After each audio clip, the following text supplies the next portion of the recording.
मैं जहाँ भी रहूं मेरा बाबा मिले, मैं जहाँ भी रहूं मेरा बाबा मिले। तेरे रंग मेरा हर जमाना मिले, तेरे रंग मेरा हर जमाना मिले। मैं जहाँ भी रहूं मेरा बाबा मिले, मैं जहाँ भी रहूं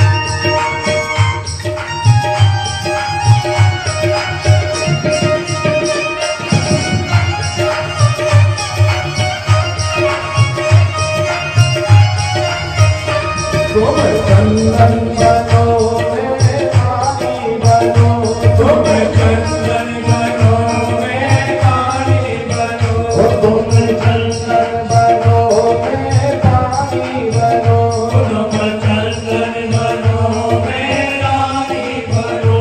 मस्तक पर लगे मोरे बाबा मेरे, मस्तक पर लगे मोरे बाबा मेरे।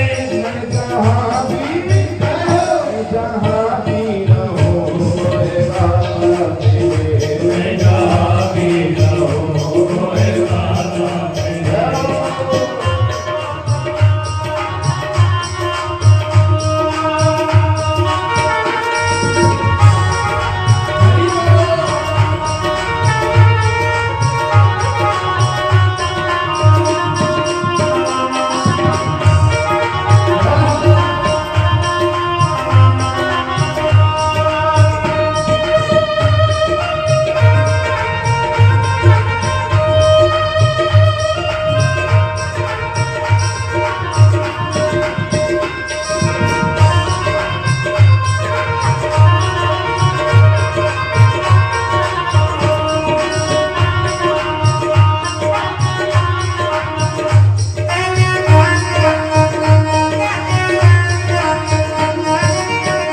क्या कहना है बाबा को?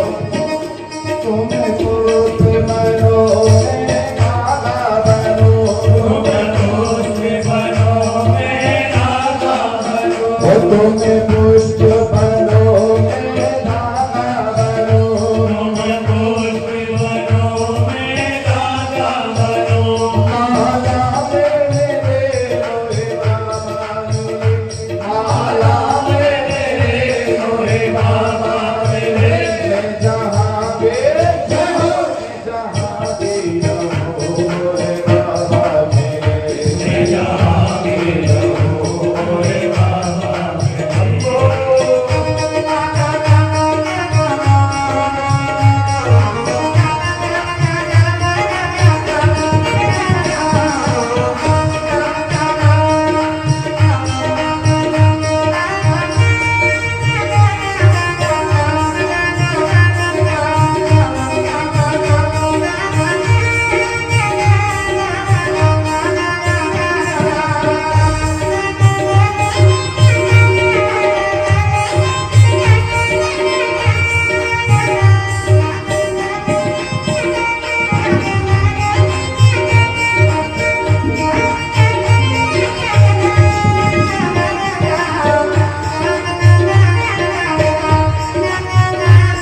भी रहो मेरा बाबा मिले।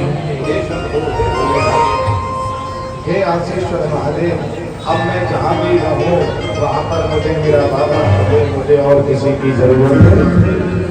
बोलो हरे हरे हरि हरे शंकर हरे।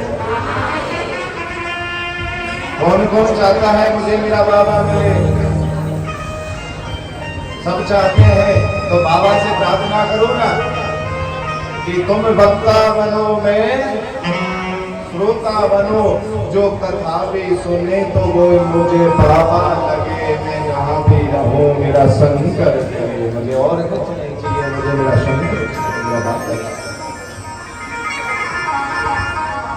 ऐसे करुणा में बाबा भोलेनाथ की, ऐसे कृपा में मेरे बाबा भोलेनाथ की आज सप्तम दिनों की कथा में हम प्रवेश करने जा रहे हैं। वो श्री शिव महापुराण की कथा, जो कथा आपको पिछले 6 दिनों से क्या सिखा रही है? श्रद्धा, विश्वास, भक्ति, मुक्ति और भोग। जो 5 चीजों को आपको पिछले 6 दिनों से श्रवण करा रही है। अब बताओ किस किस के अंदर श्रद्धा जगी है? बाबा के प्रति श्रद्धा किस किस के अंदर जगी है? और विश्वास किस किस को भरोसा है कि हमारा बाबा अब हमें सबसे पहले पार लगाएगा, चाहे कोई आए या ना आए, मेरा संकल्प मेरे पास जरूर आएगा, मेरा बाबा मेरे पास। अरे जीजियो, जहां तुम्हारा अंत होता है उस शमशान में मेरे शंकर का प्रारंभ होता है, मेरा शंकर तुम्हें वहां मिलता है। क्यों भटकना दर दर दर? क्यों कहीं जाना? ये तो इतना कृपा में है, इतना करुणा में है मेरा आशीश्वर महादेव, जिसकी कृपा से आज आप सबको सप्तम दिवस की कथा श्रवण करने का अवसर मिला है। ये बाबा की कथा जो तुम्हें श्रद्धा सिखाई, तुम्हें विश्वास सिखाया, तुम्हारे अंदर भक्ति जगाई, और जब तुम्हारे अंदर भक्ति जग गई है तो लीजिए ये सत्य है, अब तुम्हें मुक्ति भी मिलेगी और मोक्ष भी। अगर जब तुम मरो, आज याद रखना इस बात को जीजियो, जब तुम मरो और यम के दूत लेने आए, अपने हाथ बांध के छाती सीना चौड़ा करके खड़े हो जाना, हाथ मत लगाइयो। हमने 7 दिन की कथा शंकर की सुनी है, हमारा शंकर हमारा महादेव आएगा हमारे पास, और ये सत्य है।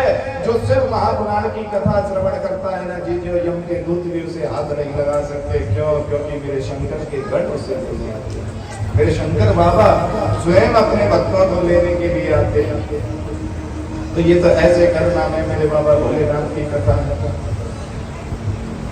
ऐसे कृपा में मेरे बाबा भोलेनाथ की कथा है, जिस कथा को सुनने के लिए देवता लोग भी तरसते हैं, और वो कथा आज आपको संपूर्ण सुनने का अवसर प्राप्त हुआ है। आपका भाग्य की कही भी जा सकती, आपका भाग्य इतना प्रबल है, आपकी भक्ति इतनी अविरल है कि मेरे बाबा ने ऐसी कृपा करी आपके ऊपर कि मेरे शंभू ने अपनी कथा सुनने का अवसर तुम्हें दे दिया। एक बार अपने लिए भी सब जोरदार तालियां।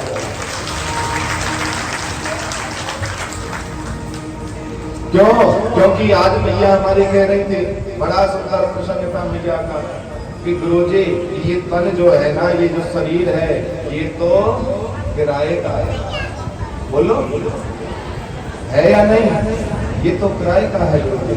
और जब ये शरीर किराए का है तो अब हमने आके तो इस शरीर को सिर्फ एक उसमें लिया है, क्या बोलते हैं उसको, किराए पे एग्रीमेंट लिया है, पट्टा ही बोलते हैं, क्या बोलते हैं उसको, जो एग्रीमेंट कर लेते हैं 2 साल का 4 साल का। ये सत्य है, ये शरीर जो है ना जीजिए, ये किराए का शरीर है, इसका कोई भरोसा नहीं कब साथ छोड़कर चला जाए, इसका कोई भरोसा नहीं। जो इस शरीर का मालिक है कब तुम्हें इस घर से खाली कर दे। बोलो है भरोसा? कोई भरोसा नहीं, अब तुम्हें खाली कर देगी। अरे आजकल तो पर्दे भी नहीं रहते पराए आशियानों में, और तुम लोगों ने जिंदगी काटी है किराए के मकानों में। ये किराए के मकान है, क्या जिंदगी काटने लग रही है? ऐसी कृपा करो ना, ऐसी भक्ति करो ना, बाबा से कहो कि हे भोलेनाथ ऐसी कृपा करना, मुझे किराए के मकान में रहने की जरूरत ना पड़े। उस मिट्टी के मकान को, उस सीमेंट के मकान को, उस ईंटों के मकान को पाने की तो रोज हम भगवान के आगे प्रार्थना करते हैं, हमारा घर बन जाए, हमारा घर बन जाए। और जो स्वयं का शरीर किराए का है उसकी कभी प्रार्थना नहीं करते कि प्रभु ये भी कभी हमारा बन जाए, ये भी तो हमारा हो जाए, उसकी प्रार्थना नहीं करते। जो सत्य है उसकी सत्य की ओर जा रही है, और जो असत्य है उसकी ओर भागे जा रहे हैं। बोलो प्रेम से हरे हरे हरे हरे संकट हरे। असत्यता की ओर भाग रहे हैं, हमें असत्यता की ओर भागने की जरूरत नहीं है, हमें सत्य की ओर चलना है, हमें उस बाबा को ढूंढना है, उस भोलेनाथ को हमें ढूंढना है। और ये जिंदगी मिली है दिल चार के लिए, ये जिंदगी मिली है दिल चार के लिए। कुछ समय निकालो, कुछ समय निकालो बाबा की कथा के लिए। ये जिंदगी मिली है दिल चार के लिए, ये जिंदगी मिली है दिल चार के लिए। हरि बोल।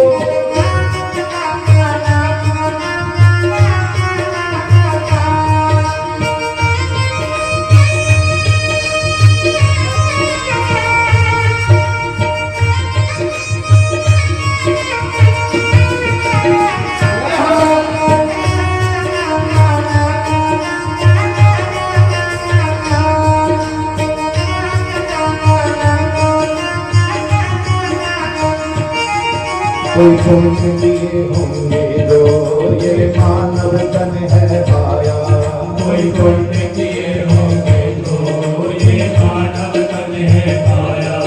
अरे भूल गए भगवान को माया में मन भर पाया, अरे भूल गए भगवान को माया में भर पाया।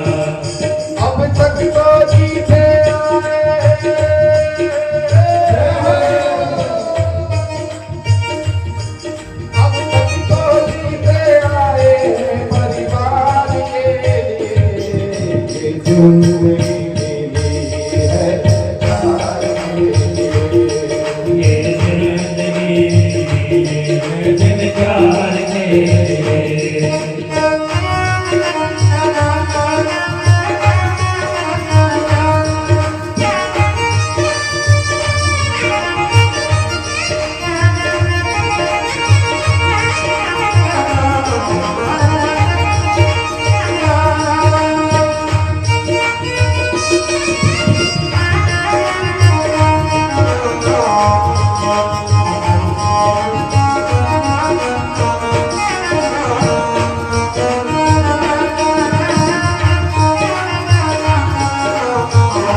ये जग है एक सराया, कोई आए कोई जाया।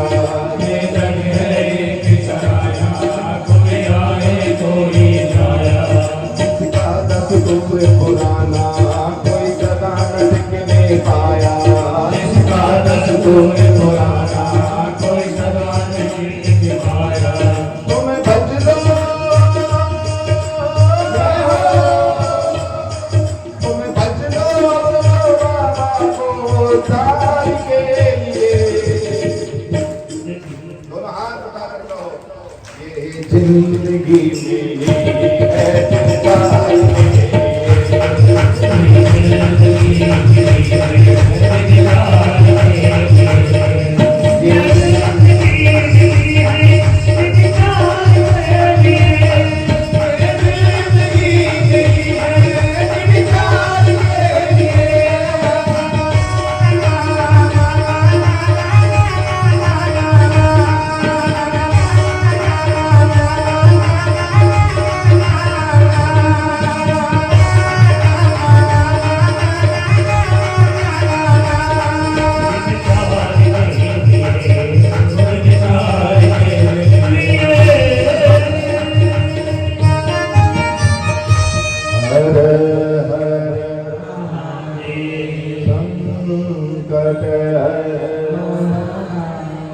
ये जिंदगी मिली है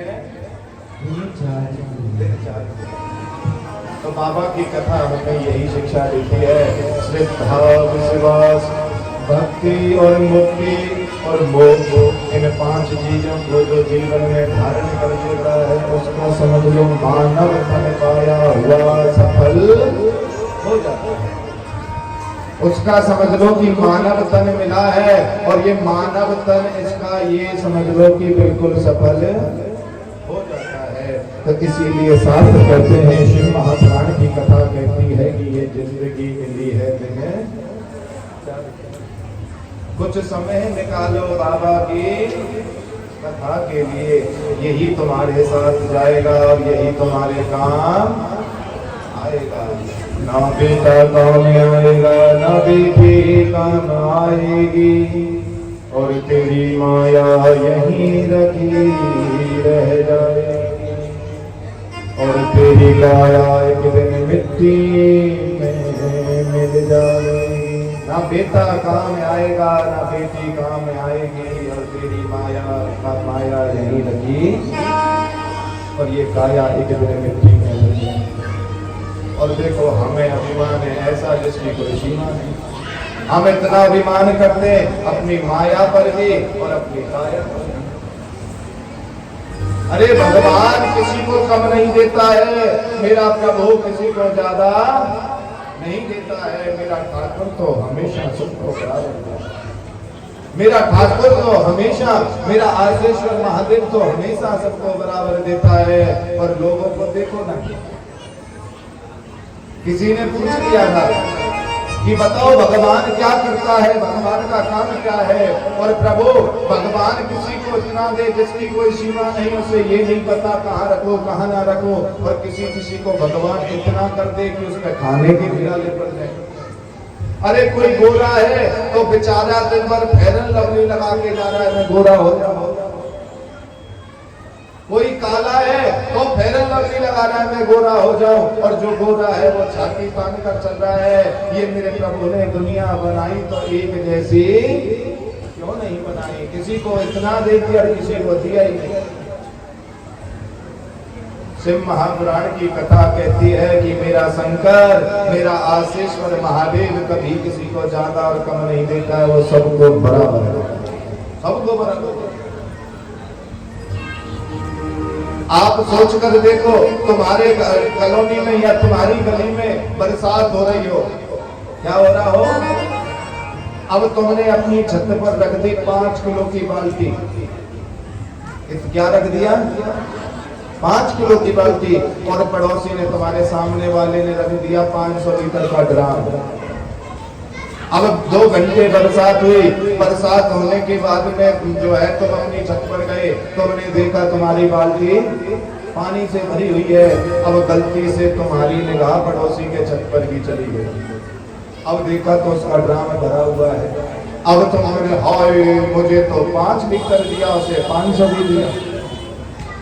सोचो, तुम सोच रहे हो मुझे 5 दिया, उसे 500 दे दिया।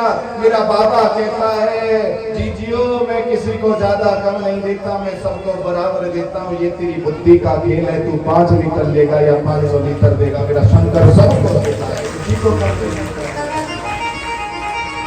मेरा बाबा मेरा सबको देता है, किसी को कम नहीं देता है मेरा शंकर। और हम तुम सोचते हैं कि उसे ज्यादा दे दिया, उसे कम दे दिया। अरे भगवान ने सबको बराबर बनाया है, यहाँ तो हम तुमने उसको भेद कर दिया। मेरा प्रभु कभी किसी को कम और ज्यादा नहीं देता। मेरा प्रभु मेरा शंकर तो सबको बराबर देता है। ये तो हमारी तुम्हारी बुद्धि के ऊपर है ना। अगर हम ड्राम रखते तो 1 ड्राम पानी मिलता, 500 लीटर मिलता। तुमने बाल्टी रखी तो तुम्हें 5 लीटर मिला। अब इसमें मेरे बाबा की क्या कमी है बताओ? बोलो मेरे शंकर की क्या कमी है इसमें? इसलिए मेरा शंकर सबको बराबर देता है, किसी को कम नहीं देता है। जीजियो ये तुम्हारी बुद्धि का खेल है, तुम्हें कितना लेना है कितना नहीं लेना है। बोलो हरे हरे शंकर हरे। और बाबा भोलेनाथ, मैंने कहा ना शनि चाहे कृष्ण हो, चाहे राम हो, चाहे अन्य देवी देवता हो, सब ये सबकी परीक्षा लेते हैं, पर मेरा शंकर इनकी परीक्षा लेता है। मेरे भगवान मेरे शंकर ने दुर्वासा ऋषि का अवतार लिया। दुर्वासा ऋषि बनकर प्राकट्य हुए, अत्रि ऋषि की संतान। क्योंकि अत्रि ऋषि को कोई संतान नहीं थी, अनुसुईया मैया ने सोचा कि क्यों ना हम तपस्या करें। अत्रि ऋषि और अनुसुईया मैया ने तपस्या की, और तपस्या करने के बाद में ब्रह्मा विष्णु महेश तीनों का प्राकट्य हुआ। वरदान दिया, कहा कि हम तीनों के अंश में 3 पुत्र तुम्हारे यहाँ होंगे। क्या होंगे? 3 पुत्र तुम्हारे यहाँ होंगे। ब्रह्मा के अंश में चंद्रमा का उत्पत्ति हुई, और मेरे शंकर के अंश से अगस्त ऋषि के नाम से संतान उत्पन्न हुई। और वही अगस्त ऋषि भगवान कृष्ण की भी परीक्षा ले रहे हैं, वही अगस्त ऋषि राम की परीक्षा ले रहे हैं। आप सबने कथा सुनी होगी, जब कलयुग जब काल मेरे रघुवर के पास में राम जी के पास में आया, उसने एक शर्त रखी कि प्रभु मैं और तुम जब बात करें तो कोई भीतर नहीं आएगा। उस समय अगस्त ऋषि जान पूछकर परीक्षा लेने आ गए, और लक्ष्मण को भीतर भेज दिया। लक्ष्मण का त्याग करना पड़ा मेरे राम को। मेरा शंकर सबकी परीक्षा लेता है। कृष्ण की परीक्षा ले तो कृष्ण को और रुक्मणी मैया को हल में लगवा दिया मेरे अगस्त ऋषि। वो है मेरे अगस्त ऋषि जो स्वयं मेरे शंकर की अवतार है, स्वयं करुणा के सागर है मेरे बाबा भोलेनाथ। भूत बामन बाबा भोलेनाथ आश्रेश्वर महादेव। दुनिया का कोई पुराण उठा लो, दुनिया की कोई कथा उठा लो, दुनिया का कोई सत्संग कर लो, सबसे पहले मेरे शंकर की कथा आती है। बताओ आती है? राम कथा सुनोगे तो शंकर की कथा आएगी, भागवत सुनोगे तो शंकर की कथा आएगी। किसी भी पुराण को उठा लो, किसी भी वेद को उठा लो, सब में मेरा शंकर पहले आता है। इसीलिए मेरा शंकर है जो भी कुछ है, मेरे शंकर के अलावा कोई, मेरा शंकर है जो भी कुछ है, वही आशीश्वर महादेव है। और आज देखो क्या विचित्र दृश्य हुआ है कि आज माता पार्वती बड़ी चिंता में बैठ गई है। माँ पार्वती इतनी चिंता में बैठ गई है कि माता पार्वती गणेश से कह रही है कि लाला बताओ नहीं, आजकल बाबा अकेले अकेले रहते हैं। क्या रहते हैं? अकेले अकेले रहते हैं। अपने आप घूमने चले जाते हैं, अपने आप पता नहीं घूम फिर के आ जाते हैं। कोई टाइम टेबल नहीं है, कुछ नहीं है, कहीं कोई कुछ गड़बड़ तो नहीं है। और ये होता है अक्सर। बताओ होता है या नहीं होता? जी तुम्हारे पति देव रोज रात को 9 बजे आते हो, और गलती से वो 1 हफ्ते के लिए 10 बजे आना शुरू हो जाए तो क्या करते हो? क्या करते हो? जो पति देव रोज रात को 9 बजे आ रहा है, गलती से 10 बजे आना शुरू हो जाए और तुम एक हफ्ते से रोज देख रहे हो, तो क्या करोगे? क्या करोगे दीजिए? जोर से बोला करो, पीछे वाली चीजें बताओ, क्या करोगे? तो गुस्सा नहीं करोगे, सबसे पहले उसका फोन चेक करोगे कहीं कोई लफड़ा तो नहीं है। बोलो, झूठ बोला हो तो। और ये सत्य है। वही सत्य मां पार्वती को हो गया। मां पार्वती सोचने लगी कहीं कोई चक्कर तो नहीं चल गया बाबा का, कहीं कोई समस्या तो नहीं बन गई है बाबा की। और मां पार्वती बड़ी चिंता में बैठी। और ये होता है आजकल की दीदियों को। देखो काफी अब तो हो गए 3-4 महीने। एक बार एक जी आ गई हमारे आश्रम पर। मैंने बताया ना वहाँ 11 से 2 बजे बैठता हूँ। किस किस ने हमारे चैनल को सब्सक्राइब किया है, यूट्यूब चैनल को, उसमें देखा आपने हमारे आश्रम को। वहां पर 11 से 2 बजे बैठता हूँ मैं, जब फ्री होता हूँ, कहीं बाहर नहीं जाना होता है तो। एक बार एक जी हमारे पास में आ गई और बोलने लगी, गुरुदेव हमारी जन्म कुंडली देखो। अब करें क्या, वो परमात्मा ने कुछ ऐसी कृपा कर रखी है, वो कहने से पहले ही लिख देने की आदत है। अब हमने गलती से ये लिख दिया उसमें कि बहन जी जिस कारण से तुम आई है ना, जो मन में प्रश्न है वो सत्य है। क्या है? सत्य। पर हमने उसको पर्चा दिया नहीं। वो मैंने बोला अच्छा बताओ क्या बात है, क्यों मेरी आदत है मैं लिख भी दूंगा तो पहले पूछूंगा जरूर सामने वाले से कि क्या परेशानी है। तो मैंने उससे पूछा, बोले गुरुदेव क्या बताऊं, वैसे एक समस्या बन रही है बहुत बड़ी। क्या? बोली आजकल हमारे पति देव ना बाथरूम में जाए तो फोन को साथ लेकर जाते हैं, छोड़ते नहीं। बताओ अब वो समस्या। अब उसमें लिखा हुआ है कि बहन जी जो तुम प्रश्न लेकर आए हो वो सत्य है। अब अगर वो पर्चा में दे दूं तो क्या होगा? फिर बोलो क्या होगा? वही कहानी है। हमारी माताएं ऐसी है कि आत्मा संशय विनश्यति। जिन आत्माओं में संशय आ जाता है वो विनाश का प्रतीक बन जाती है भैया। बिना सोच विचारे जो करे पाछे पछताए। पर माताओं में उतावलापन होता है। हाँ, दे दीजिए। बोलो हरे भरे। क्या नाम है? सरिता मैया हमारे नेत्रहीन बच्चों के लिए 500 रुपए का दान देने, एक बार जोरदार तालियां बजाने के लिए। बोलो आशेश्वर महादेव की जय हो।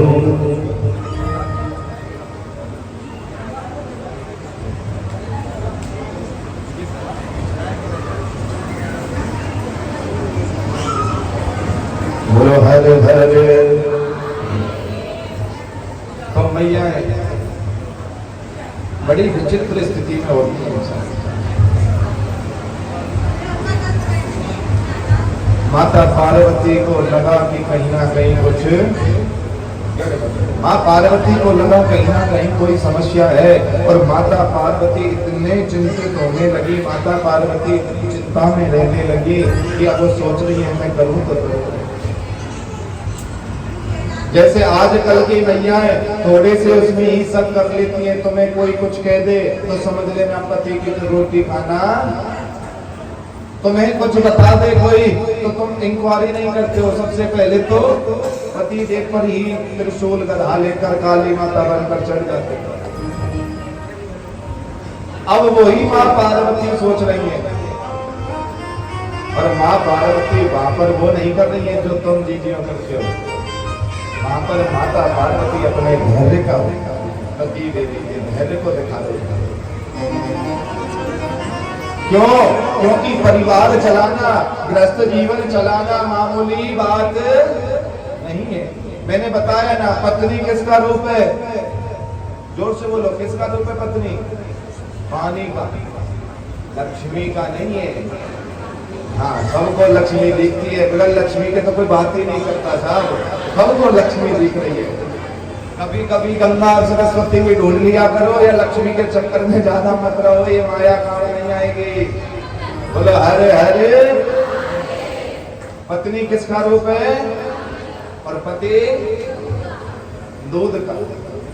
जैसे पानी और दूध, अब दूध में पानी मिलाओ, पानी का कैसा रंग होगा बोलो, है जी? और दूध, अगर पानी में दूध मिलाए तो सफेद रहेगा ना।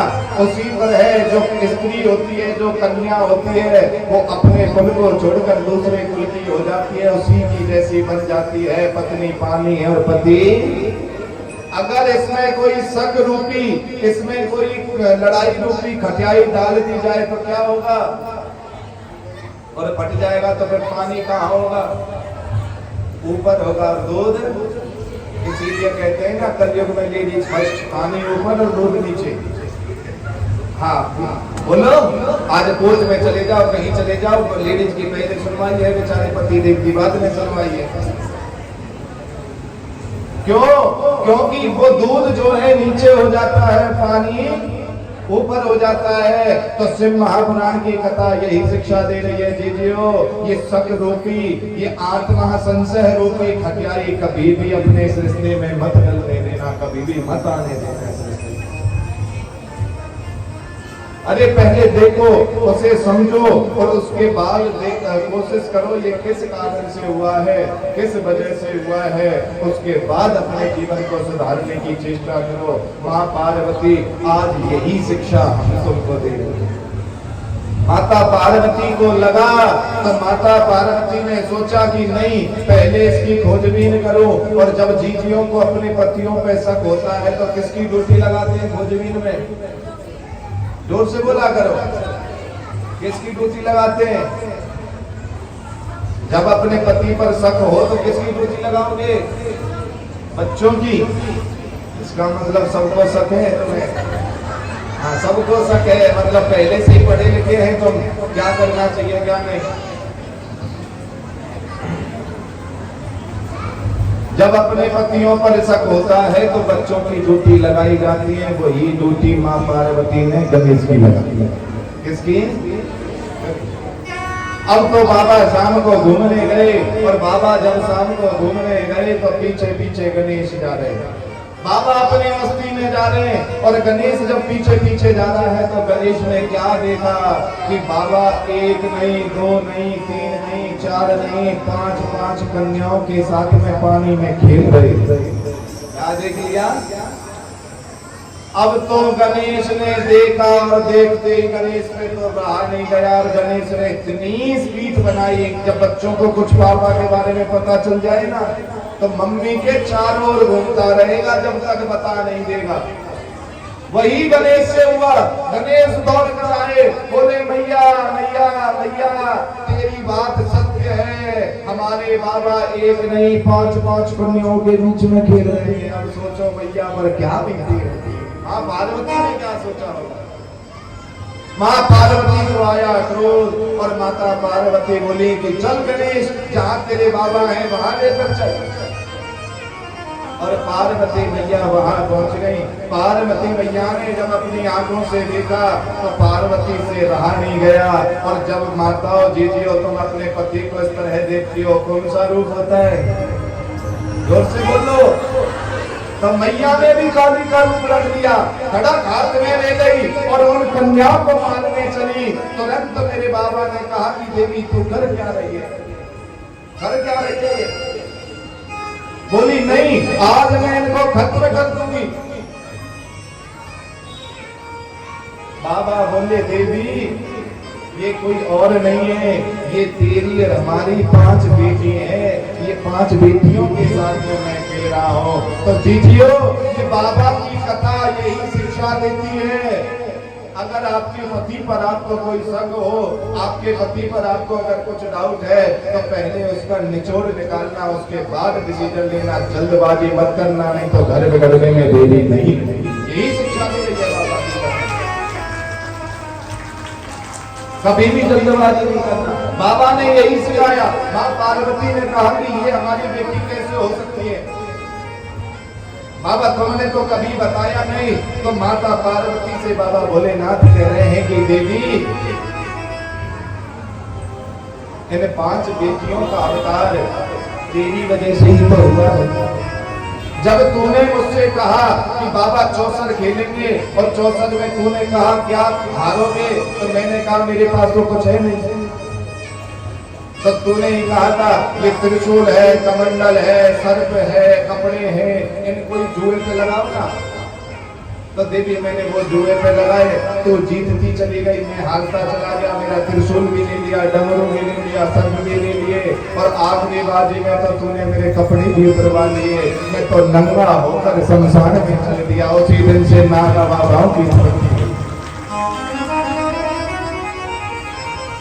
हे पार्वती, जब तू तुझसे मैं हारा, मेरे पास कुछ नहीं बचा, तो मैंने सोच लिया कि मेरे पास में मेरा अभी शमशान है और मैं शमशान में आके बैठे। और देवी ये मेरे पसीने से ये उत्पन्न हुई 5 बेटी हैं, ये कोई और नहीं है। और बाबा के कपड़े भी छीने थे मां पार्वती ने। एक बार बाबा के जब कपड़े छीनने के बाद में मेरे गणेश ने जाकर दोबारा बाबा के साथ चौसर खेला, और तब मेरे बाबा को त्रिशूल दिया, डमरू दिए, मेरे बाबा को जो है उनके वस्त्र दान दिए। तो ऐसी करुणा में है मेरे भोलेनाथ जी, ऐसे कृपा में है मेरे आशीश्वर महादेव, और उनकी कथा को हम श्रवण करने जा रहे हैं। अब मेरे बाबा की कितनी बेटी हुई, जोर से बोलो। 6। कितनी? सबसे पहली का नाम, दूसरी का जया, पहली का अशोक सुंदरी, दूसरी का जया, तीसरी का विसारा, और चौथी का सामले वाली, 5वीं दौतली, और 6वीं। ये मेरे बाबा की 6 बेटी हुई। और मेरे बाबा की जब ये 6 बेटी हुई, तो सोच कर देखो मेरे बाबा का परिवार कैसा है, मेरे भोलेनाथ का परिवार कैसा है। ऐसे करुणा में मेरे आशीश्वर महादेव। और माँ पार्वती ने क्षमा याचना मांगी, और माता पार्वती ने क्षमा याचना मांगने के बाद में बाबा को प्रणाम किया, हे बाबा मुझसे त्रुटि हो गई, मुझे क्षमा करो। ऐसे करुणा में है मेरे आशीश्वर महादेव, ऐसे कृपा में है मेरे बाबा आशीश्वर महादेव।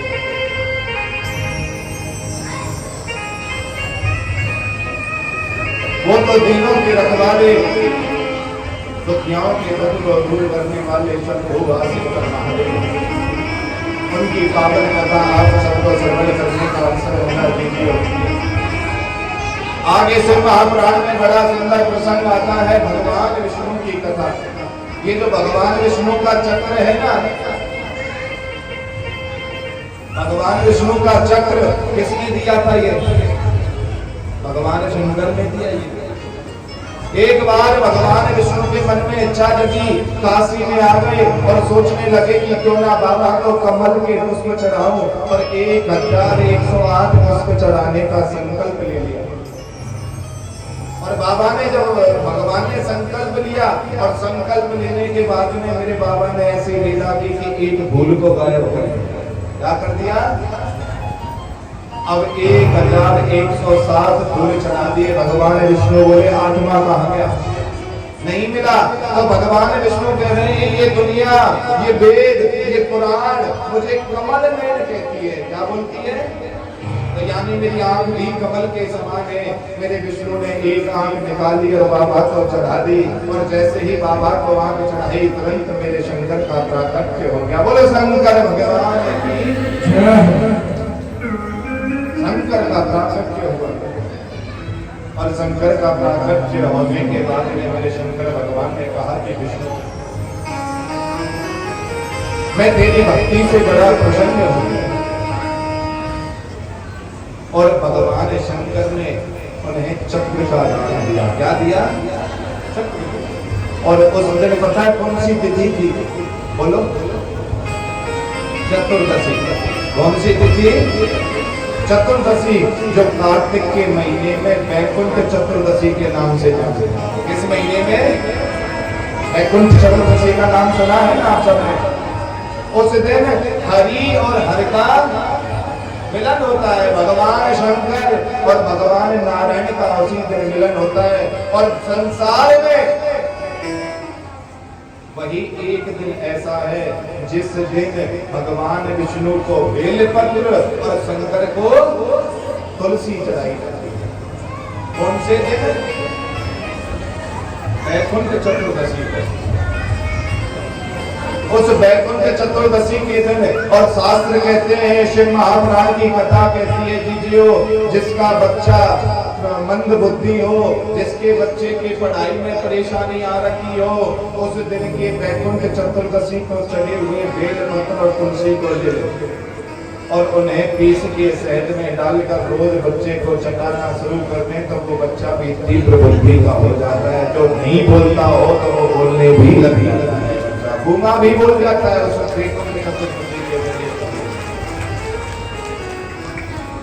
बेलपत्र और तुलसी, शंकर पर तुलसी और नारायण पर बेलपत्र रात को चढ़ाकर सो जाओ, क्योंकि रात को मिलन होता है बाबा का विष्णु का।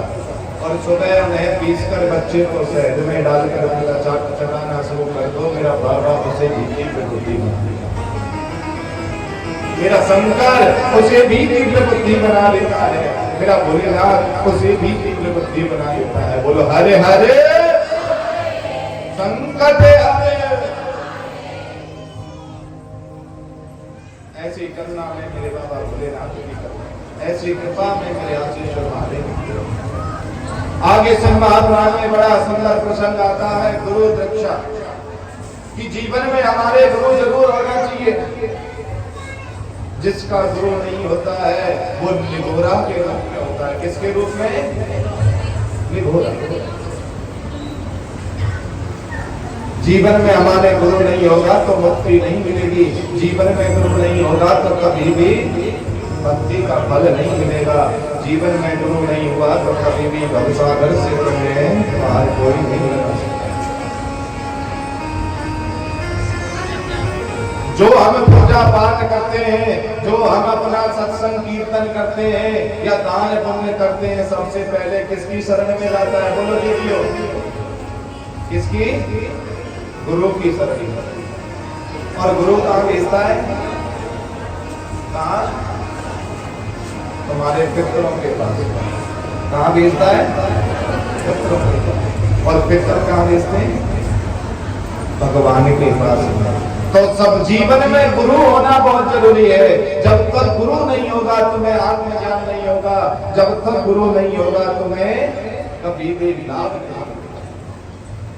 गुरु दीक्षा तुम्हारे पास में होगी। और आजकल तो सब गुरुओं से तो लोगों को डर लगता है। गुरु सबसे ही डर लगता है लोगों को। गुरु का अर्थ क्या है? जो अंधकार को मिटाकर जीवन में प्रकाश भर दे, वो ही तुम्हारा सच्चा गुरु होगा। गुरु किसे कहते हैं आप सब? बोलो, किसे बोला जाता है गुरु? अरे गुरु जीवन में यूं ही नहीं बन जाता कोई। गुरु जीवन में ऐसे ही नहीं बना लिया जाता। गुरु का मतलब होता है जिसकी वाणी सुनकर तुम्हें आत्मज्ञान हो, जिसकी वाणी सुनकर तुम्हें प्रसन्नता हो, जिसके दर्शन देखने से तुम्हें परमात्मा की भांति प्रतीक हो, जिसके मिलन से तुम्हें सुख शांति मिले, वही तुम्हारे जीवन का सच्चा गुरु होता है। और कोई गुरु नहीं, वही होता है सच्चा गुरु। अब आप गए, आपने किसी को गुरु बना लिया, उसके बाद ना गुरु के ध्यान में तुम आए, ना तुम्हारे ध्यान में गुरु आया, तो वो जीवन नहीं है तुम्हारा। शास्त्र कहते हैं, शिव महापुराण की कथा कहती है कि गुरु, अरे गुरु तो वो है जो तुम्हारे लिए हमेशा मंगल कामना करे। सच्चा गुरु वो है जब भगवान से भक्ति करे, भगवान से पूजा करे, तो उस समय पर अपने भगत का ध्यान कर ले।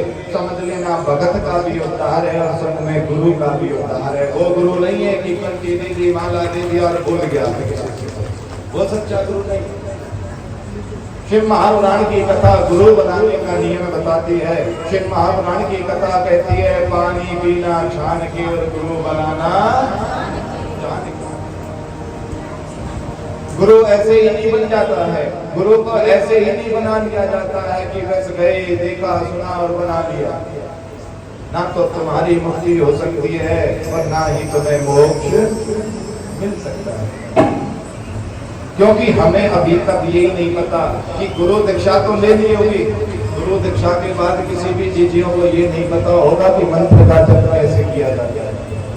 बोलो, या तुम्हारे गुरु ने कभी तुम्हें ये समझाया हो माला लेकर बेटी इस मंत्र को ऐसे जपना, ऐसे मंत्र ले लिया जाओ, अब किसी से कहीं जाए चाहे गुरु कहीं, ये गुरु दीक्षा नहीं है।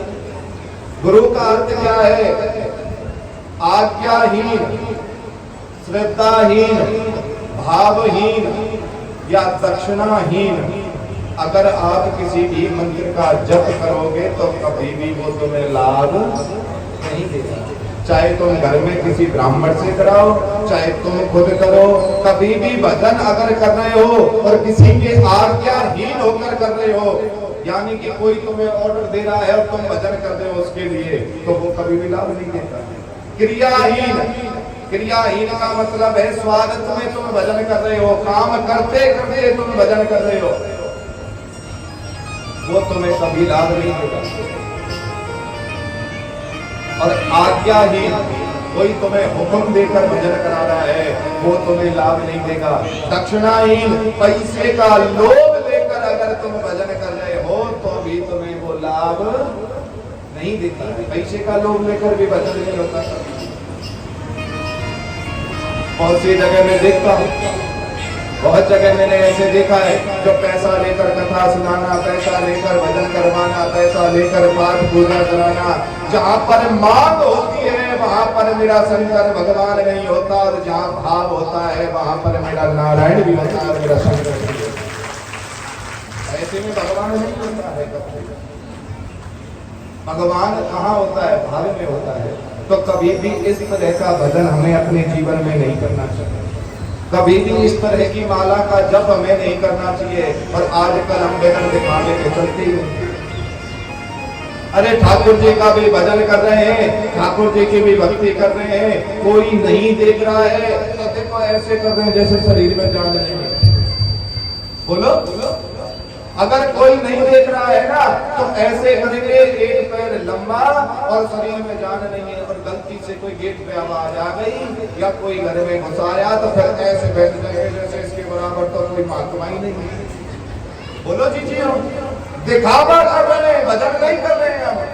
हम उस परमात्मा को नहीं सोच रहे, हम उस माया रूपी मनुष्य को देखकर दिखावा कर रहे हैं। अरे देखियो, ये प्लास्टिक के कैमरे से तो तुम बच जाओगे, पर शंकर के कैमरे से कैसे बचोगे? जो जन्म से मृत्यु तक सब रिकॉर्ड कर रहा है, वो सब तुम्हें दिखाएगा। कैसे बचोगे उससे?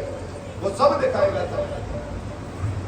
अरे दिखावा भी करना है तो भगवान का करो ना, कि जब भगवान की मूर्ति सामने आए तो कम से कम एक्टिव होकर बैठो, कम से कम से भी लगे कि चलो मुझे देख के तो ध्यान में है। और हम भगवान को नहीं देख रहे, हम तो सिर्फ इंसान को देख रहे हैं। इंसान को देखकर दिखावा, अरे इंसान को देखकर तो और आलस्य में आओ, और आलस्य में आओ। कम से कम वो आलस्य में देखेगा तो उसके अंदर भी भक्ति लगेगी कि ऐसे भी भजन किया जा सकता है। और तुम ऐसे बैठोगे तो वो सोचो भाई मेरे बस की नहीं है ऐसे भजन करना। आलस में आओ उसके लिए, तो कम से कम तुम्हें देख के तो भजन करेगा वो। हम देखो इस तरह का शिष्य का कर्तव्य क्या है, शिष्य कैसा होना चाहिए। शिव महापुराण की कथा कहती है कि गुरु भी बनाओ, और पर गुरु बनाने से पहले शिष्य का कर्तव्य सीखो। आप किसी को भी गुरु बनाओ तो गुरु सेवा भाव तुम्हारे अंदर है। आप किसी को भी गुरु बनाओ तो उसके प्रति आस्था तुम्हारे अंदर हो। मैंने कहा ना, गुरु जो करे उसे जीवन में कभी नहीं करना, और गुरु जो कहे उसे जीवन में कभी मत छोड़ना, उसे मत छोड़ना कभी भी। गुरु जो करे उसकी ओर ध्यान मत देना। और आजकल तुम्हारा कर्तव्य क्या है? आजकल की माताएं, आजकल के भैया गुरु बना तो लेंगे, बनाने के बाद में सबसे पहले गुरु की इंक्वायरी करेंगे कितने बच्चे हैं गुरु जी के, गुरु जी शादीशुदा है या नहीं, गुरु जी कौन सी राशि में जाते आते हैं। अरे तुम्हें क्या मतलब है? गुरु तुम्हारा चाहे कुछ भी कभी जीवन में करना मत, और गुरु जो कहे उसे कभी छोड़ना मत। तुम्हें दुनिया से पार लगाने में कोई नहीं रोक सकता, तुम्हें मेरे शंकर से मिलाने में कोई नहीं। अरे गुरु की करनी गुरु भरेगा, चेला की करनी चेला भरेगा, और हंस उड़ जाएगा अकेला। तो काहे को चिंता करना, काहे को टेंशन लेना, क्यों खामा-खामी बातों में रहना।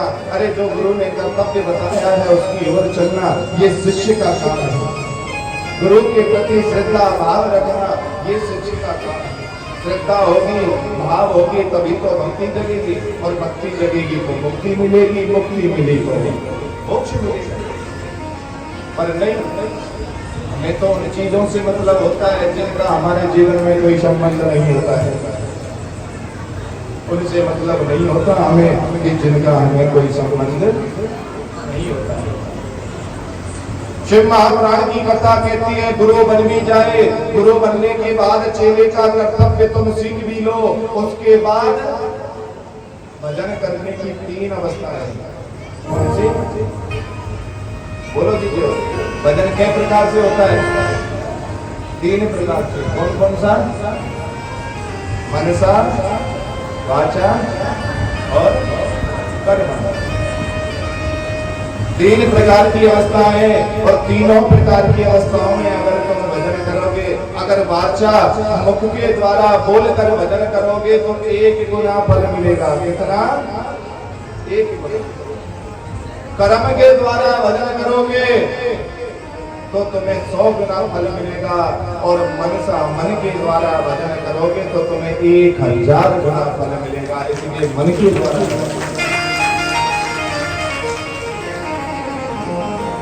शिव महापुराण की कथा कह रही है, मत जाओ मंदिर, मत जल चढ़ाओ, मत आरती करो, ना पूजा करो, ना पाठ करो। अरे जीजो सुबह सुबह जगो, और जगते ही अपने बिस्तर पर आंख बंद कर कर सोचो कि आशीश्वर महादेव आपके सामने, आप उनको जल चढ़ा रहे हो, आप उनको पूजा कर रहे हो, आप उनकी आरती कर रहे हो, और फिर अपने मन के द्वारा जो है मेरे पंचाक्षर मंत्र का जप कर रहे हो। ओम नमः शिवाय, मेरे शंकर का भजन कर रहे हो। वही भजन तुम्हें 1000 गुना फल देगा, और उसी भजन से तुम्हें लाभ मिलता है, उसी भजन से तुम्हें शांति मिलती है, उसी भजन से तुम्हें पूर्ण फल प्राप्त होता है। अच्छा बताओ, कितने मंत्रों की माला से भजन करना चाहिए? 100। किसने सिखाया आपको ये सब?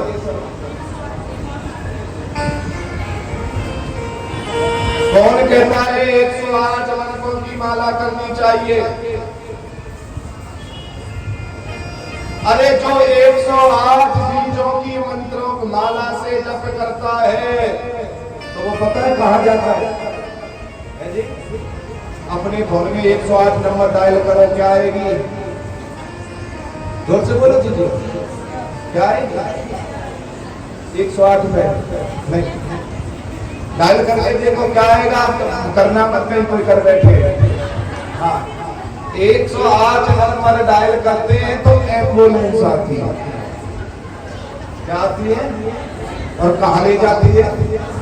हॉस्पिटल किसका द्वार बताया है? डॉक्टरों को क्या बोलते हैं? जोर से बोलो, भगवान बोलते हैं ना। तो 108 में कहाँ ले गई? कहाँ ले गई? जोर से बोलो, भगवान के। और माला कितनी कितनी बीज की? अगर उससे करोगे कहाँ जाओगे? कहाँ जाओगे? बोलो दीजिए जोर से।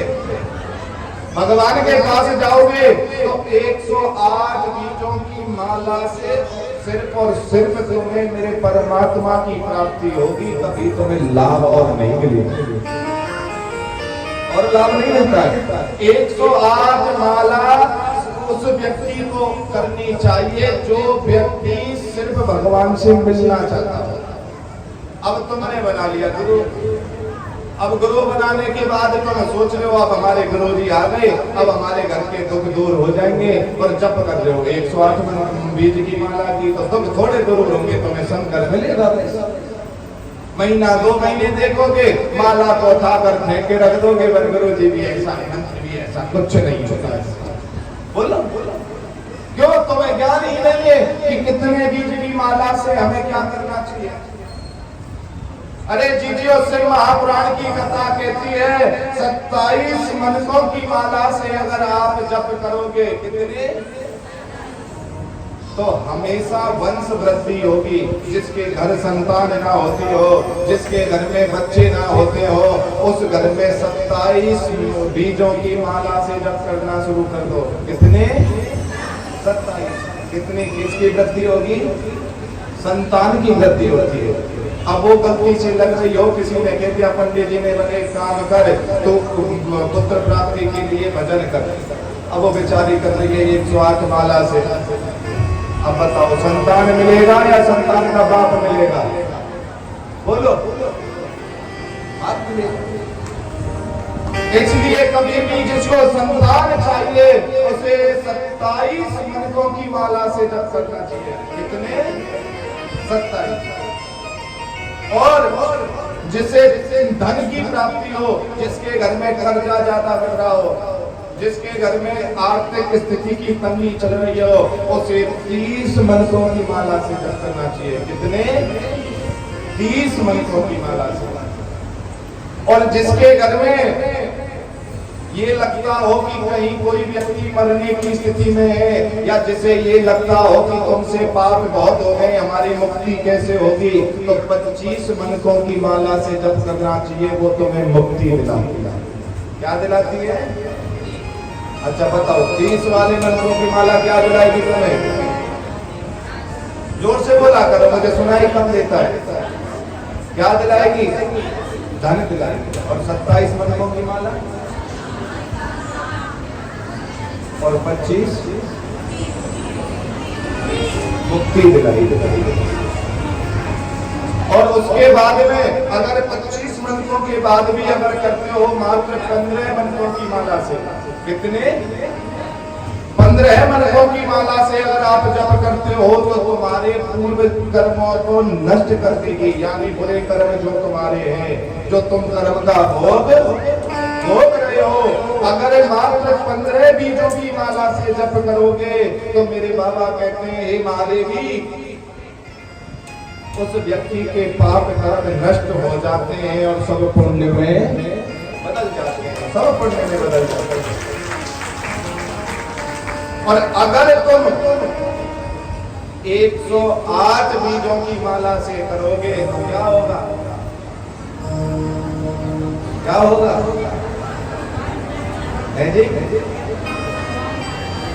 मेरे ठाकुर से मिलने के लिए गाड़ी आ जाएगी, मानी आएगा ना मेरे ठाकुर। तो 108 मनकों से तो उनको करना चाहिए जो मैया अपनी, समझ गए, आखिरी स्थिति में है। आप लोगों को घर चलाना है, आपको गृहस्थ जीवन चलाना है। अब ये आपको तय करना है, आपको कितने मनकों की माला करनी है। आपको दुख है तो है, 108 के आधे कितने हुए? जोर से बोलो, कितने हुए? कौन है यहाँ इंग्लिश मीडियम में? कौन है इंग्लिश मीडियम वाले हैं ना? 50?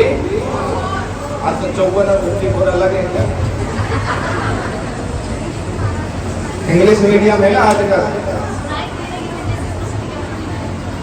एक जगह कथा चल रही थी, मेरे एक बच्चा ऐसे ही आगे बैठा था, मैंने उसको खड़ा किया, मैं खड़ा हो गया।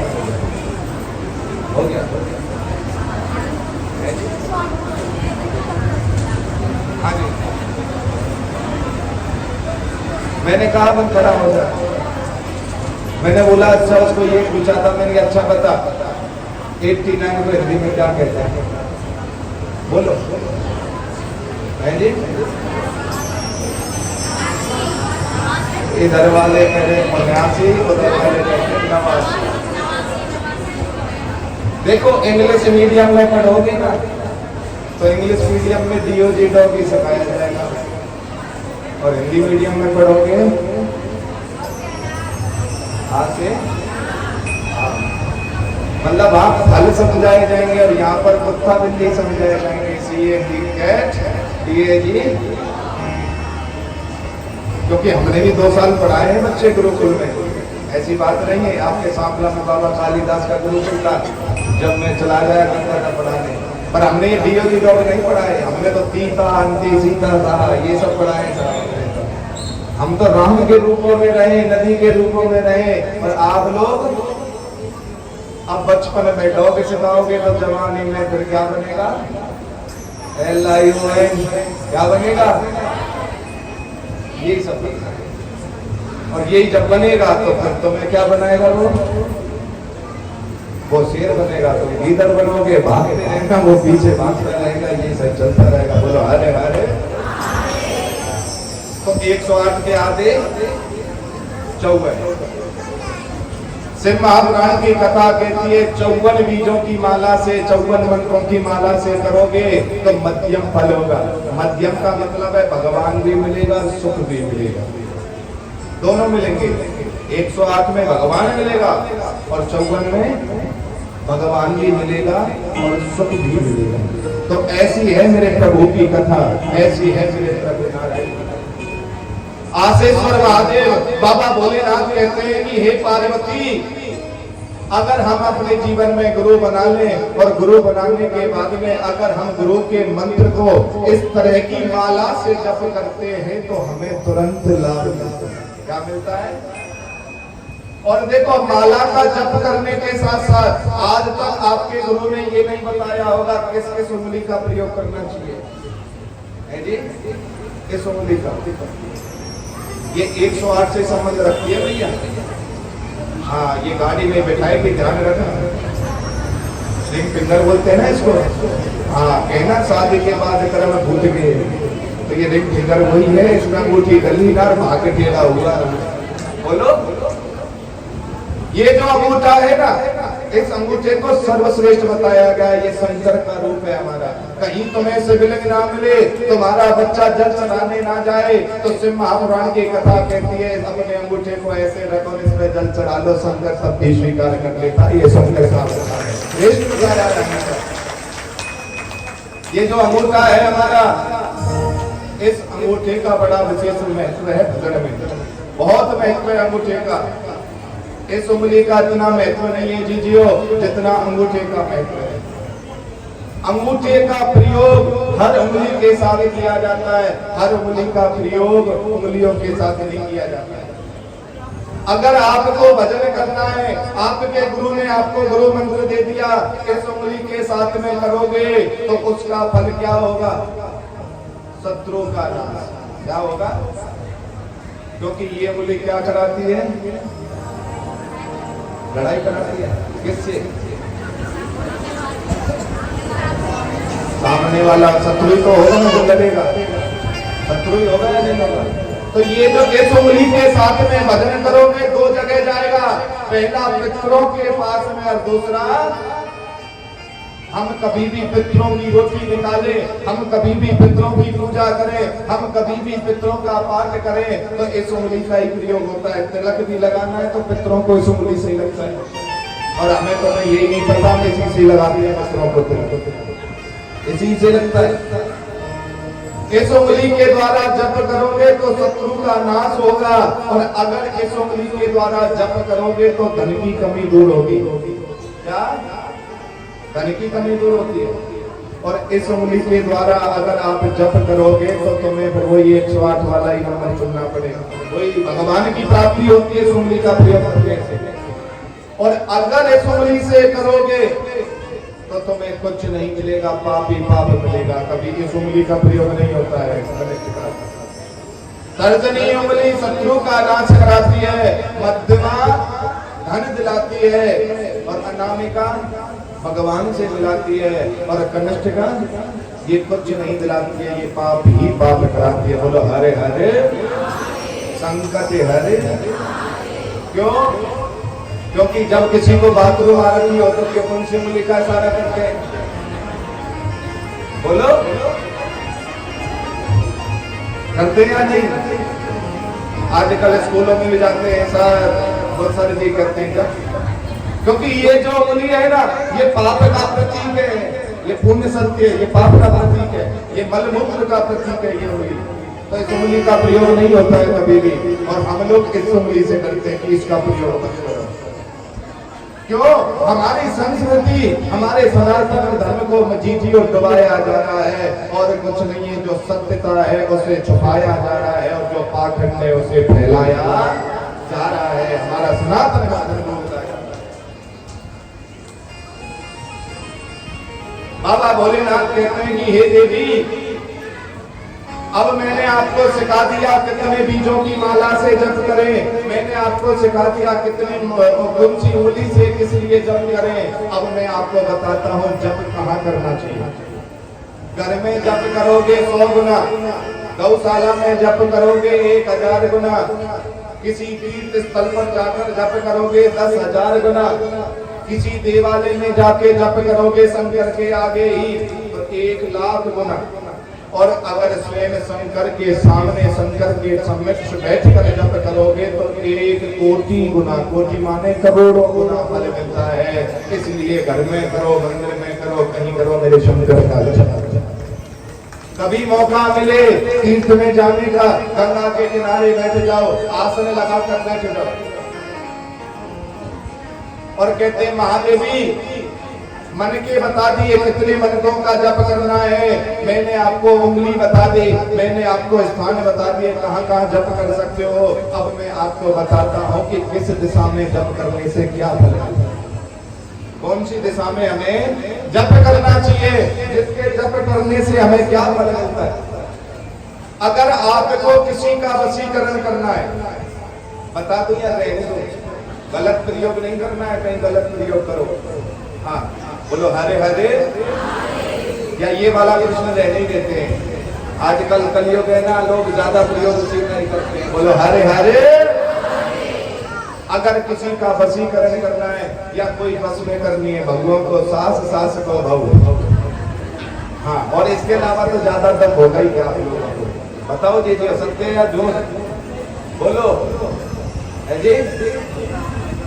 अगर किसी को बस में करना है, किसी का वशीकरण करना है तो पूरब दिशा की ओर मुख करके जप किया जाता है। किस दिशा की ओर?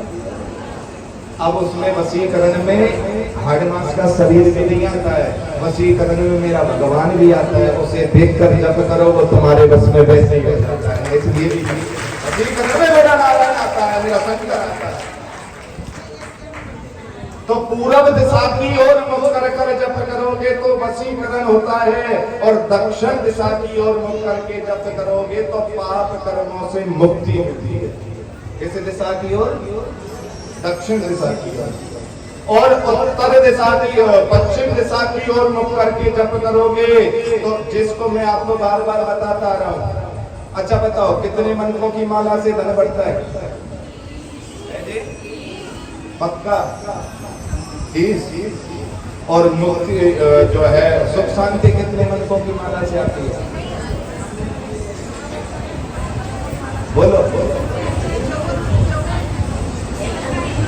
सुख शांति कितने मनकों की माला से आती है? 27। 30 की माला से धन बढ़ा रहे हो, 27 की माला से सुख शांति ला रहे हो। देखो ऐसे लग रहा है। और 27 से क्या होगा? सुख शांति, धन, संतान। सुख शांति कितने मनकों की माला से? पर लोग हैं फालतू के चक्कर में पड़ना नहीं, सबको लक्ष्मी चाहिए। वैसे इतना पता है 30 की जप करेंगे लक्ष्मी आएगी। अच्छा बताओ, किस उंगली के जप करने से लक्ष्मी आती है? इन दोनों में से है ना कोई चीज? मध्यमा। मध्यमा, अनामिका नहीं, अनामिका तो 108 पे पहुंचाएगी। मध्यमा आती है ना? 30 की माला, मध्यमा उंगली और पश्चिम दिशा। बाबा कह रहे हैं पश्चिम दिशा में बैठकर जो जप करता है वो कभी दरिद्र नहीं रहता, उसके यहाँ लक्ष्मी बढ़ती रहती है, घटती नहीं है, हमेशा बढ़ती रहती है। और बाबा कहते हैं कि देवी, जिसके घर में रोज कलह रहता हो, जिसके घर में रोज लड़ाई रहती हो, उसे उत्तर दिशा की ओर मुख करके जप करना चाहिए। किस दिशा की ओर? उत्तर दिशा की ओर मुख करके। तो पूरब दिशा से क्या होगा? जोर से बोलो जीजियो, क्या होगा पूरब दिशा से? वशीकरण। और दक्षिण से, पश्चिम से क्या होगा? धन की प्राप्ति। और उत्तर दिशा से सुख और शांति। जिस घर में कलह रहता हो उस घर का मुखिया रोज उत्तर दिशा की ओर मेरे बाबा का जप करे तो उसके घर में से ही सुख शांति आ जाती है। बोलो हरे हरे हरे हरे। अब दूसरा प्रश्न सुनो। भगवान की भक्ति, भगवान की पूजा, भगवान का पाठ, भगवान का हवन, भगवान की कथा हमेशा सिर ढककर सुनी जाती है, पर कभी भी गुरु मंत्र को या मेरे बाबा के मंत्र को सिर ढककर जप नहीं किया जाता। सिर ढककर नहीं किया जाता है। और हम देखो मैया जी भी निकालते हैं। अरे यही हो रहा था। हाँ, मैया जी भी निकालते हैं। बोलो हरे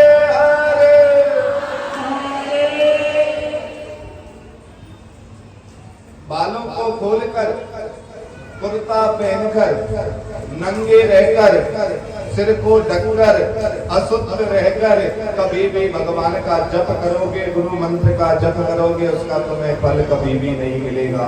और आजकल की मैयाएं नहाएंगी, बालें खोल लेंगी और फिर माला बैठ जाएगी। मत उधर नहीं देखो, मेरी ओर देखो, मैं बता रहा हूँ, एक दूसरे को देखते हैं।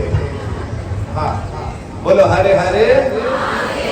तो गुरु मंत्र, गुरु का अर्थ क्या है और गुरु के मंत्र का अर्थ क्या है?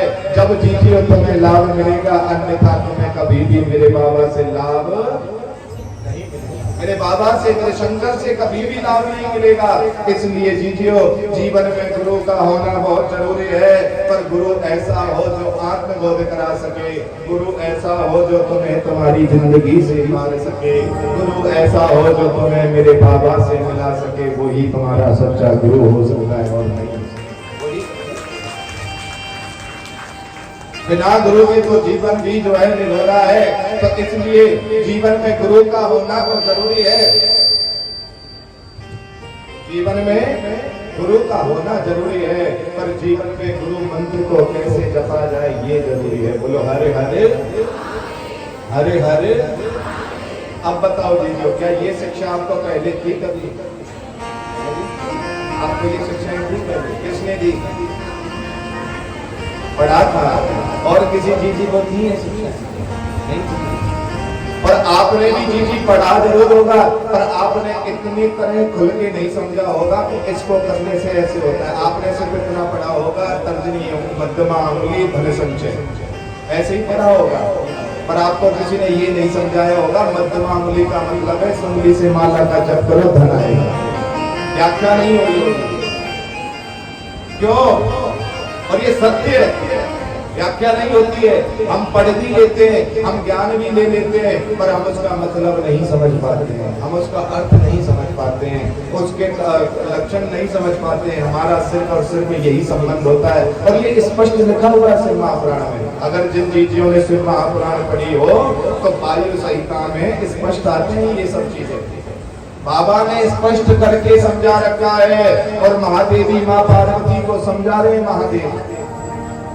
महादेव कहते हैं कि देवी, जीवन में गुरु का होना जरूरी, पर गुरु कैसा बनाए और गुरु के मंत्र को कैसे जपें। और सबसे अच्छी बात, मैंने कल जो मंत्र बताया, क्या बताया? मंत्र बताया था ना कल।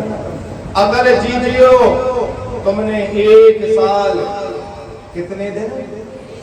1 साल। इस व्यास पीठ से दावा कर रहा हूं, तुमने अगर उस मंत्र को 1 साल रोज 16 माला करके, जो आज मैंने विधि बताई है मंत्र जपने की, उस तरह से अगर जप लिया तो तुम सब सारी जीजी ये कह देंगे मुझे कि गुरुजी हर साल मैं कथा कराने को तैयार हूं। मेरा बाबा इतना सुख दे देगा मेरा बाबा।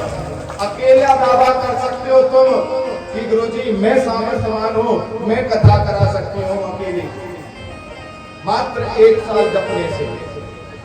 क्यों? मेरा बाबा जब देता है तो चप्पड़ फाड़ कर देता है और लेता है तो थप्पड़ मार कर देता है। ये तो वो संत है। मेरे बाबा भोलेनाथ कहते हैं कि हे पार्वती, हे महादेवी, अब मैं तुम्हें कथा सुनाता हूँ दान। आजकल दान की व्यवस्था इतनी हो गई है, दान करने का तरीका, दान करने का पाखंड इतना फैल गया है कि देवी बस पूछो ही नहीं। हम दान तो कर देते हैं, पर उस दान में जब तक हम अपनी हुकूमत ना चला ले, जब तक अपना रुतबा ना दिखा ले, हम जब तक चैन से नहीं बैठते। हे देवी, दान का अर्थ क्या है?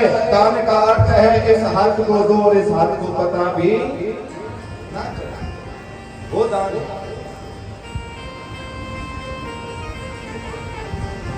ध्यान रखना ये दियो। आप सब अपने पतियों की कौन हो? पीछे वाली बोलो जी दियो, कौन हो आप अपने पतियों की पत्नी है जी? नहीं, आगे वाले नहीं, पीछे वाले बोलो पत्नी अर्धांगिनी। थोड़ी बहुत देर में जी कहेंगे हम अर्धनारेश्वर भी। वो आए नहीं ना पहले दिन और दूसरे दिन की कथा में, उनका दोष नहीं है। पत्नी वो जो पति को पतन के रास्ते पर ले जाए। पत्नी कौन? अब तुम बड़े कह देना जाकर, तो मैं पूछ लेना अजी ये कौन की बहू है? फलाने की पत्नी है। खूब के पाना पत्नी। पत्नी वो जो पति को पतन के रास्ते पर ले जाए। पत्नी वो जो पति को सिनेमा घर ले जाए। पत्नी वो जो पति को शॉपिंग मॉल में ले जाए, वो पत्नी होती है। अरे जीजियो, आप सब तो अपने पतियों की धर्म पत्नी हो, जो पति के कमाए हुए पैसे को भी धर्म में लगाए और इस घर को भी धर्म की राह पर ले जाए। तो जो भगवान की कथा सुनती है, भगवान की जो है गुणगान गाती है, तुम सब कौन हो? धर्म पत्नी। और बाबा कहते हैं महादेवी, इंसान जो कमाए अपनी कमाई का 10वां हिस्सा हमारे धर्म के नाम पर निकालना चाहिए। कितना? 10वां हिस्सा। और आजकल हम लोग नहीं निकालते। और ये सत्य है, कोई 100 रुपए कमा रहा होगा ना, तो 10वां हिस्सा कितना बनेगा? है जी 10 रुपए। 100 रुपए कमाने वाला 10 रुपए खुशी खुशी दान कर देगा, दीजिए उसे कोई दर्द नहीं होगा। 1000 कमाने वाला 100 रुपए दान कर देगा। 10,000 कमाने वाला 1000 का भी दान कर देगा। पर जो 10 लाख कमा रहा हो महीने के, क्या होगा? जो 10 लाख कमा रहा है महीने के, वो 1 लाख रुपए दान देने में भी 100 बार सोचेगा और नहीं करेगा दान।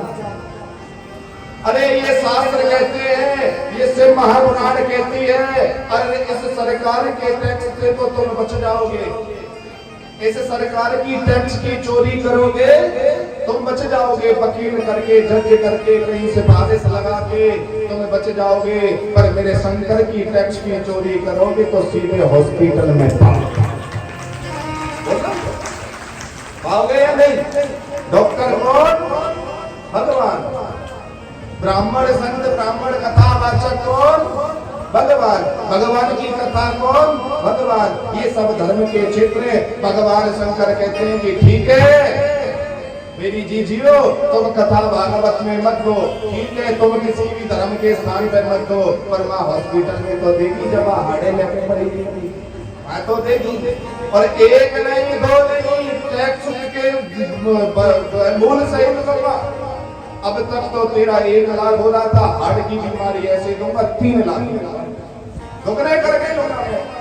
और ये सत्य है, भगवान के टैक्स की चोरी करोगे तो हॉस्पिटल में खाओगे, अगर भगवान के टैक्स को समय पर भरते रहोगे तो निरोगी काया पाओगे, कभी बीमार नहीं होगे। ये सत्य है, निरोगी काया पाओगे।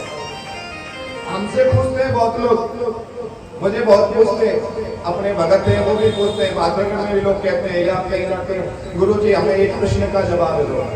मैं बोलता हूँ बताओ क्या जवाब है। मन गुरु जी हम बहुत कथावाचक देख लिए, हमने बहुत ब्राह्मण देखे हैं, पर सबके पेट निकले रहते हैं और मोटे मोटे रहते हैं, और आप दुबले पतले कैसे में भैया मैं टैक्स भरता रहता हूँ समय पर, मैं इसलिए मोटा नहीं, मैं टैक्स देता रहता हूँ, मैं इसलिए मोटा नहीं होता। जब हमने नेत्रहीन आश्रम खोला, अनाथ बच्चों के लिए आश्रम खोला, हमारे पिताजी ने भी, बहुत ब्राह्मणों ने कहा पागल है, काय को चक्कर में पड़ रहा है, कोई घर बना, अपना घर बना ले। हमने एक ही बात कही थी, पिताजी आज मैं अगर अपने लिए करूंगा तो मैं दुनिया के जैसा होऊंगा, अगर मैं दुनिया के लिए करूंगा तो मैं शंकर के जैसा होऊंगा। मुझे दुनिया के लिए करना है, मुझे बाबा के लिए करना है। अरे गौ की सेवा तुम करने जाओ, किसी अमावस्या किसी एकादशी पर जाते हो, गौ माता को रोटी खिलाते हो, उसके साथ सेल्फी लेते हो, उसके बाद में चाहे वो थैली खा रही हो तुम्हें कोई पता नहीं चलता। अरे सेवा करो तो उसकी करो ना, जिस दिन एक दिन भी गलती हो जाए तो दूसरे दिन सबके आगे बताए हमें खाना नहीं मिला। मानव सेवा परा धर्मो, सबसे बड़ी सेवा माँ बाप की, उसके बाद में असहाय व्यक्ति की सेवा करो, वही सबसे बड़ी सेवा। मानव सेवा परा धर्मो, अगर कोई सेवा है तो मानव की सेवा है। मानव को तुम कोई भी दान दे दो, बोलो मनुष्य को तुम कोई भी दान दे दो, उस दान में कोई भी कमी होगी तो तुरंत बोलेगा या नहीं बोलेगा, बोलो बोलेगा ना। और गाय को तुम कुछ भी दे दो, उसमें चाहे कोई भी कमी हो वो बोल पाएगी पड़ेगी। तो बाबा कहते हैं कि मानव सेवा परा धर्मो, सबसे बड़ी सेवा अगर कोई है तो वो मानव सेवा है। इसीलिए अपनी नेक कमाई में से 10वां हिस्सा धर्म के कार्यों में लगाना चाहिए। अब धर्म के कार्य कौन कौन से हैं? जरूरी नहीं है कथा भागवत में दो, जरूरी नहीं है मंदिर में दो, जरूरी नहीं है जो है तो कहीं जाकर दो। अरे राष्ट्र की रक्षा के लिए, गौ माता की रक्षा के लिए, किसी गरीब कन्या की विवाह के लिए, कहीं कथा भागवत सत्संग हो रही है वहां जाकर दान करो। उस असहाय बेसहारा नेत्रहीन अनाथ बच्चों के लिए, उस वृद्ध ब्राह्मणों के लिए, उस वृद्ध माताओं के लिए, वो बुजुर्ग माताएं जिनकी औलादें जिनको छोड़कर चली जाती है, उनके सहारे के लिए अरे जितना हो सके धर्म के कार्य में दान दो। धर्म के कार्य में दान दोगे तो मेरा शंकर कभी तुम्हें रोगी नहीं बनाएगा, वो हमेशा निरोगी होगी, हमेशा निरोगी। और सत्य बोल रहा हूं दीजियो, आंख बंद करके मात्र 5 मिनट ये चिंतन कर लो, जो जीजी को बीमारी है कि तेरे पति ने आज तक कितना धन कमाया है, और तूने सच्चे दिल से सोच कि तूने उसका 10वां हिस्सा दान किया है या नहीं किया। तेरे पति ने 50 लाख कमा लिए और तूने 1.5 लाख रुपए कहीं दान देकर अच्छा कर लिया, सोच रही है कि मैंने 10वां हिस्सा दान कर दिया, वो दान नहीं है। इसीलिए इसको बढ़ाना मत, हर महीने की कमाई से 10वां हिस्सा निकालते रहना, और निकालते रहोगे तो कभी भी रोगी नहीं रहोगे, कभी भी रोग नहीं आएगा तुमको। दान देने की स्थिति इतनी विचित्र है। अरे हमें जीवन में कन्यादान, गौदान और तीसरा कौन सा है जी? अन्य दान। ये दान 3 जरूर करने चाहिए। ये जो हम 16 श्राद्ध करते हैं ना, ये 16 श्राद्ध किस वजह से बने कोई जानता है? ये 16 दिन के जो श्राद्ध का महीना आता है, श्राद्ध पक्ष बोलते हैं, ये 15 दिन के जो श्राद्ध आप करते हो, ये किस कारण बने? हाँ जी, करण की वजह से, भैया के लिए जोरदार, इसकी वजह से, करण की वजह से। वो करण अंतिम समय पर मर रहा है, पर मरते मरते भी जीवन भर सोने का दान कर रहा है। मरने के बाद, मरते समय भगवान कृष्ण पहुंचे। भगवान कृष्ण ने कहा, अरे करण तूने दुनिया को दान दिया है, अरे पगले कम से कम मुझे तो कुछ दान दे दे। तो करण कहने लगा कि प्रभु अब तो मैं असमर्थ हूँ और मरण अवस्था में हूँ, मेरे पास दान देने तो क्या है।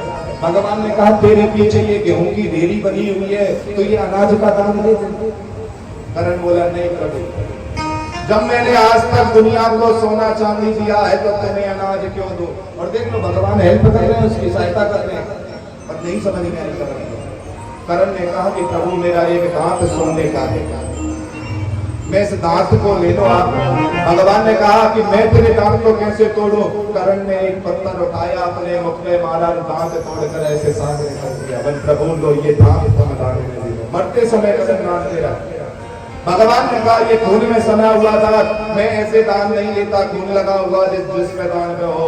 तो करण ने वही पत्थर आकाश की ओर फेंका तो आकाश गंगा बरसने लगी, वो दांत धुल गया, पवित्र हो गया। करण ने मरते मरते वो दांत किसे दान कर दिया? कृष्ण को। कृष्ण को दान कर दिया करण ने। और दान करने के बाद जब कर्ण मरा, मरते समय कर्ण जब गया, क्योंकि धर्म की पदवी पर बैठेगा, धर्मराज के समान सा कर्ण। और जब कर्ण वहां गया और जाने के बाद में कर्ण को लगी भूख, कर्ण कह रहा है मुझे खाना दो। इधर से मेरे नारायण ने लीला रच दी, कुंती मैया को बोल दिया इस बच्चे को अभी अग्नि मत दिलाना। कुंती जाकर कर्ण के पास में बैठ गई। कर्ण वहां कह रहा है कि भाई मेरे लिए भोजन दो, तो कर्ण के आगे भोजन आ रहा है, सोने की पूरी, सोने की कचौड़ी, सोने की सब्जी, सोने का पानी, सब कुछ सोना आ रहा है। कर्ण ने कहा मुझे भूख लगी है, खाना चाहिए, सोना नहीं चाहिए। तो यमराज बोले कर्ण तूने जिंदगी भर सोना दान किया है, जो दान करोगे सो तुम पाओगे, तुझे सोना ही मिलेगा। इसलिए जीवन में अन्न का दान भी करना, जिससे अन्न का दान कर दिया। कर्ण ने क्षमा याचना मांगी। कर्ण ने कहा कि प्रभु मैं इतनी कृपा कर दो कि एक बार मुझे पृथ्वी पर भेज दो। पर कहते हैं कि कर्ण जब 16 दिन के लिए आया, कितने दिन के लिए? 16 दिन के लिए कर्ण आया। और कर्ण जब आया तो कर्ण ने आने के बाद में हजारों ब्राह्मणों को अनाज का दान किया। हजारों ब्राह्मण, जो हम अपने घर में श्राद्ध पर ब्राह्मण भोजन कराते हैं, कौन कौन चीज ऐसी है जो आते ही ब्राह्मण के चरण छुए और ब्राह्मण की आरती उतारे, फिर ब्राह्मण का तिलक करके भोजन विदा करे उसे? कौन कौन करते हो? ऐसा हाथ खड़ा करो। देखो करने की तो चेष्टा करी, पर लोग डर गए, कहीं कुछ उल्टा ना हो, गुरु जी डांट गए। हाँ डर गए लोग, चेष्टा तो करी करने की, नीचे करो। जो मैया ब्राह्मण को अपने पुत्र के रूप में भोजन कराए और भोजन कराने के बाद में उसके चरण छुए, उसके तिलक करे और उसकी आरती करे, उस मैया को एक ब्राह्मण भोजन कराने का फल मिलता है। कितना? और जो मैया ब्राह्मण आए, बिठाए, भोजन कराए, दक्षिणा दे और विदा कर दे, उसे 10,000 ब्राह्मणों को भोजन कराने का फल मिलता है। ये करने की कथा। कितने? 10,000। क्यों? क्योंकि कर्ण ने वहां यही किया, सारे ब्राह्मण आते रहे, किसी की पूजा नहीं की, किसी को तिलक नहीं लगाया, जो आ रहा है दान दे रहा है, जो आ रहा है दान दे रहा है। कह रहा है मैं पूजा पाठ करूंगा तो एक ब्राह्मण का फल मिलेगा, और बगैर पूजा पाठ करे मैं ब्राह्मण को दान दूंगा तो मुझे 10,000 ब्राह्मणों को दान करने का फल मिलेगा। इसलिए तिलक करके पितरों के रूप में, वैसे नहीं। अगर वैसे आप पूज रहे हो वो चलता है, पितरों के श्राद्धों के समय कभी भी ब्राह्मण का तिलक करके और जोत बत्ती करके अगर भोजन कराओगे तो एक ब्राह्मण का फल मिलेगा, और सीधे बुलाकर बिठाकर भोजन कराओगे और दक्षिणा दे दोगे तो 10,000 ब्राह्मणों को भोजन कराने का फल मिलता है। बोलो हरे हरे हरे हरे। और ये उसी दिन से 16 श्राद्ध शुरू हुए। किस दिन से? ये उसी दिन से हुए 16 श्राद्ध, ये कर्ण के दान के साथ। इसलिए जीवन में दान का बहुत जरूरी है। पहला दान, जोर से बोलो, पहला दान तो कन्यादान से भी पहले आता है साहब, गौ का दान। कन्यादान करोगे उससे भी पहले ब्राह्मण कहता है गौदान संकल्प करो। पहला दान गौदान, क्योंकि गरुड़ पुराण की कथा कह रही है जीजियो, जिस व्यक्ति ने मरते दम तक गौ का दान नहीं किया वो बैतरणी नदी पार नहीं कर सकता। एकादशी व्रत रखो तो गौ का दान करो, या सत्संग कथा करो तो गौ का दान कर दो, कथा भागवत करो, मतलब गौ का दान जीवन में होना विशेष जरूरी है। एक सेठ जी थे और एक जब वो सेठ जी थे तो वो बिल्कुल मरने की अवस्था में था। सेठ जी मतलब खाट पर लेटे पड़े हैं, उठने की हिम्मत नहीं है, और ये बच्चे चले गए किसी पंडित जी को पत्रा दिखाने, और उन बच्चे जब पंडित जी को पत्रा दिखाने चले गए और पत्रा दिखाने वो पहुंचे तो पंडित जी ने कह दिया गौ दान करा दो सोने की। क्या करा दो? सोने की गौ दान करा दो, और गौ दान कराने से तुम्हारे पिता की मुक्ति हो जाए। क्यों? क्योंकि तुम्हारे पिता ने जीवन में बड़ा सत्कर्म किया है। अब इनकी मुक्ति ना होने का कारण यही जो मर नहीं पा रहे हैं ना, वो इसीलिए नहीं मर पा रहे कि अभी गौ दान ले रही है। सोने की गाय दान कर दो। बच्चे आए बोले पिताजी ऐसे ऐसे पंडित जी के पास में गए थे, पंडित जी ने कहा है कि सोने की गाय का दान कर दो, इनकी मुक्ति हो जाए। अब वो सेठ जो खाने में पड़ा है, वो सेठ जिससे खड़ा नहीं हुआ जा रहा, अब वो सेठ कह रहा है सुनो, इन पंडितों के चक्कर में मत पड़ो, ये तो लूटते घूटते रहते हैं, ये कुछ भी बता देते हैं। तुम्हें अगर मैं भारी लग रहा हो तो मेरा गला घोट लो, मैं वैसे ही मर जाऊंगा, और ये सोने का दान मत करना। बच्चे बेचारे समझदार थे, बोले जब पिताजी नहीं करे तो क्या कर। 15 दिन बीत गए, अब सेठ जी की कमर पर हो गया थोड़ा, क्यों खाट में पड़े पड़े अब बन गया कमर पे, अब तो कीड़े लग गए। पंडित जी के पास फिर गए, पंडित जी ने कह दिया सोने की गाय दान करो तभी मुक्ति होगी। उस पिता को आकर कहा, पिताजी ने कहा मैंने बोला ना तुमको इन पंडितों के चक्कर में मत आना, तुम्हें अगर मैं भारी लग रहा हूं तो मुझे गला घोट के मार दो, पर ये सोने की गाय दान मत करना बेटा। बच्चे डर गए बेचारे, तिल गए।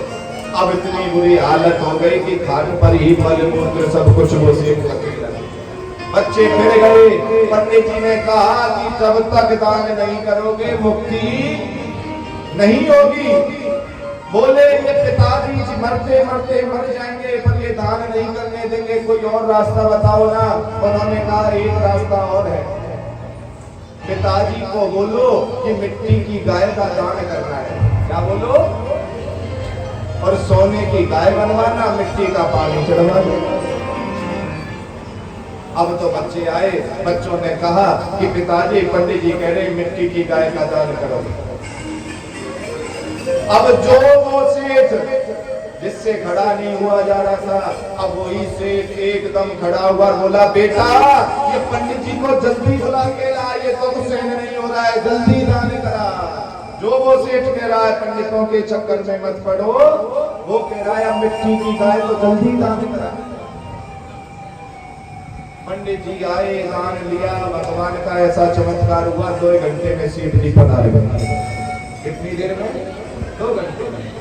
अब सेठ जी पहुंच गए ऊपर, बैतरणी नदी पहुंचे। बैतरणी नदी पर पहुंचने के बाद में देख रहे हैं सेठ जी जो आ रहा है गाय की पूंछ पकड़ रहा है, पार जा रहा है। सेठ जी बोले भला हो पंडित जी का, अरे हमसे भी गाय का दान करा दिया, नहीं तो हम तो खड़े रह जाते हैं। इतनी देर में वो मिट्टी की गाय वहां प्रगट हो गई। अब मिट्टी की गाय जब वहां प्रगट हो गई, प्रगट होने के बाद में सेठ जी ने भी पूंछ पकड़ ली, भैया हमने भी मिट्टी की गाय दान करी है, देखो कितना गर्व है उसको मिट्टी की गाय पर। अब वो बेचारी गाय नदी में उतरी, और जैसे ही नदी में उतरी तो वो मिट्टी हट गई, सोना दिख गया, और सेठ की निगाह पड़ गई। अब सेठ ने पूंछ तो छोड़ दी, कह गया हाय पंडित जी ने मेरे बच्चों को लूट लिया। हाय मेरे पंडित जी ने मेरे बच्चों को लूट लिया। मरने के बाद भी चिंता है अपने धन की, और आज भी सेठ बीच नदी में क्यों गाय चली गई इतनी देर में। अब तुम जाओगे तो तुम्हें मिलेगा सेठ भाई, और कहना तेरी कथा सुन के आए हमारे गुरु जी ने नहीं है। बोलो हरे हरे। ऐसे ऐसे दान देते, ऐसा ऐसा दान करते हैं सब। क्या दान है? दान करने की भी स्थिति विचित्र हो गई है। दान दे दिया समझ लेना अपनी सरकार बन गई। अरे दान वही है जहां पर प्रेम और भाव से दिया जाए। इसलिए जीजियो, आपसे जितना हो सके, आपसे जितना बन सके, उन असहाय नेत्रहीन व्यक्तियों के लिए दान करो। आपसे जितना हो सके उनके लिए हमेशा कल्याण के लिए दान करो। बोलो शंकर भगवान की। हर हर हरि हर।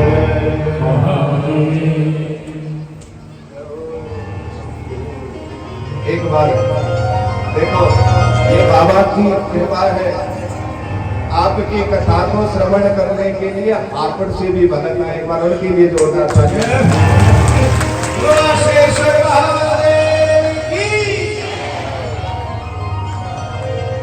बोलो शंकर भगवान